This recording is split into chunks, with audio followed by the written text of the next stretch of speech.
Hello everyone, welcome back to part 2 of our SPSS mini-series, which is about the relationship between sleep and GPA and also some other predictors. In part 1, we built a hierarchical regression model with 3 blocks.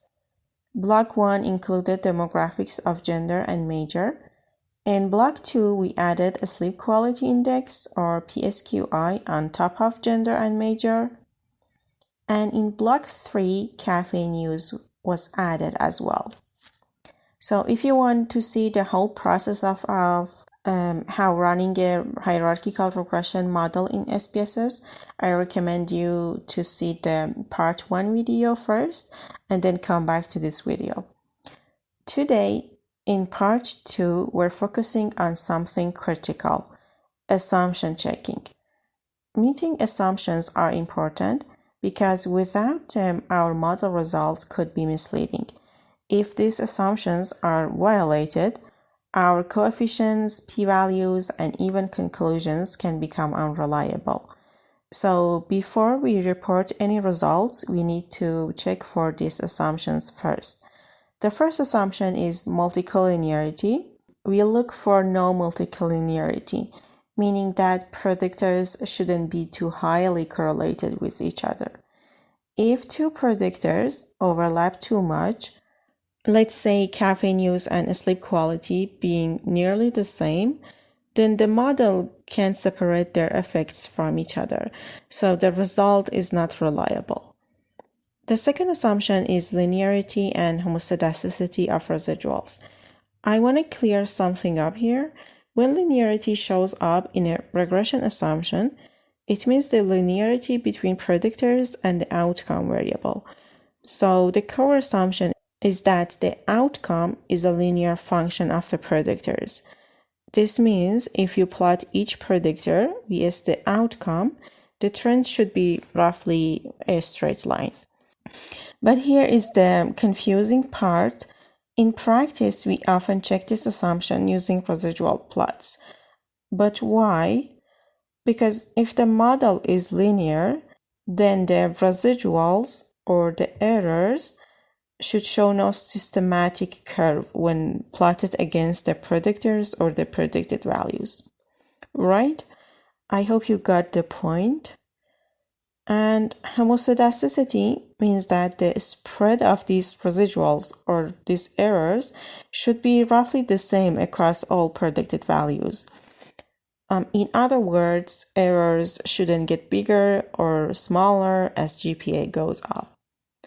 Here there is a plot to show you the homoscedasticity and linearity of residuals. You see, we check these two but by the same plot.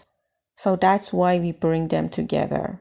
And here in this plot, both these assumptions are checked. So let's move on to the third assumption. The third assumption is that the residuals or the differences between predicted and actual GPA values should be normally distributed. This mostly matters for accurate p-values and confidence intervals. As you can see here, there is an example of the residuals distribution. It's confirming that the distribution of residuals is normal. And the last assumption is having no influential outliers. No single case should have an extreme effect on the regression line. And we check this with Cook's distance or leverage.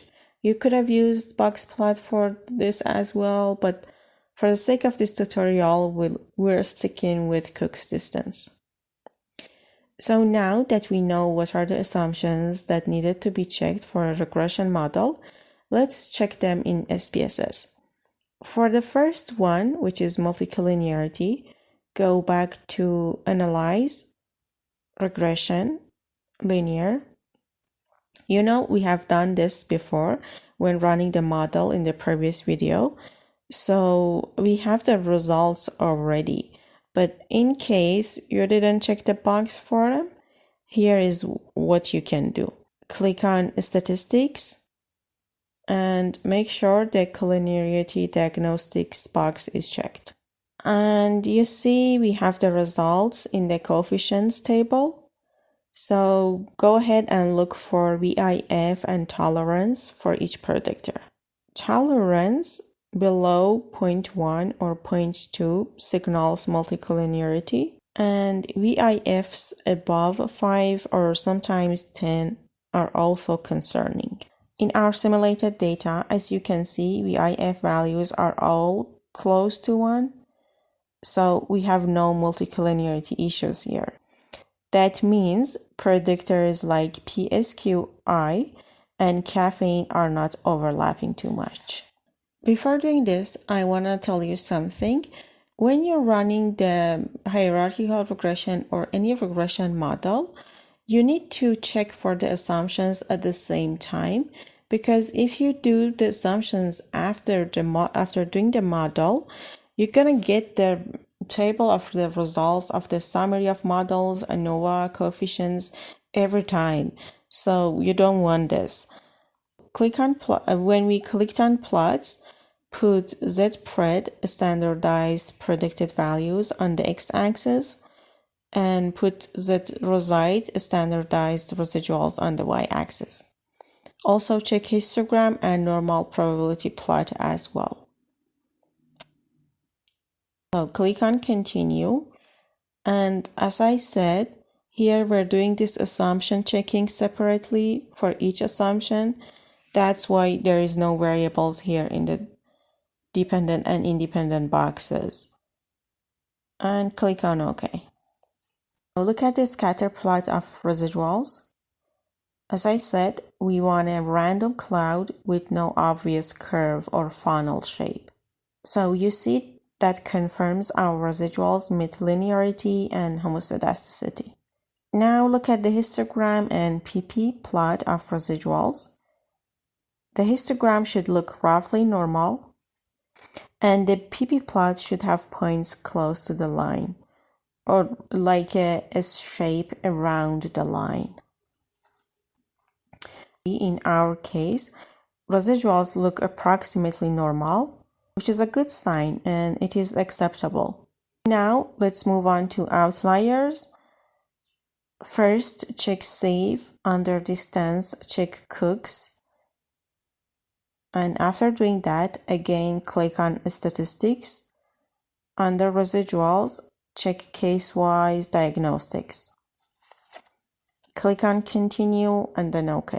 You see in the data view, SPSS will add a new variable to our data set, which is called COO underline 1 or something similar. And in this new variable, each row has the Cook's distance value for that case, right? You then check for influential points by checking these values. Rule of thumb here is that values greater than 1 may indicate that there is an influential outlier. But I want to mention something. Sometimes a stricter cutoff is 4 divided by n in the sample size of our dataset. So if you want to try this here, the cutoff would be 4 divided by 100. 100 here is the sample size of our dataset, which gives us the value of 0.04. So any value greater than 0.04 may indicate an influential outlier by this cutoff, but I just want to stick with 1. So the cutoff for this example would be 1, and we're going to look for any values greater than 1 to consider them as outliers. And you see, apparently none of the cases are above 1, which means that we have no outliers. So we're good to go. We conclude that all the assumptions are met. But what if the assumptions fail? What if you do find problems about the assumptions? What you're gonna do? So here are some strategies that I would recommend you to do when dealing with assumptions failing. For multicollinearity, consider removing or combining predictors. For nonlinearity, try transformation. And if the residuals were not normal, you may try having large samples. And for outliers, check if there are errors. If not, report both with or without them. So to summarize part 2, we confirmed no multicollinearity issues, residuals looked normal and homoscedastic, and no influential outliers were detected.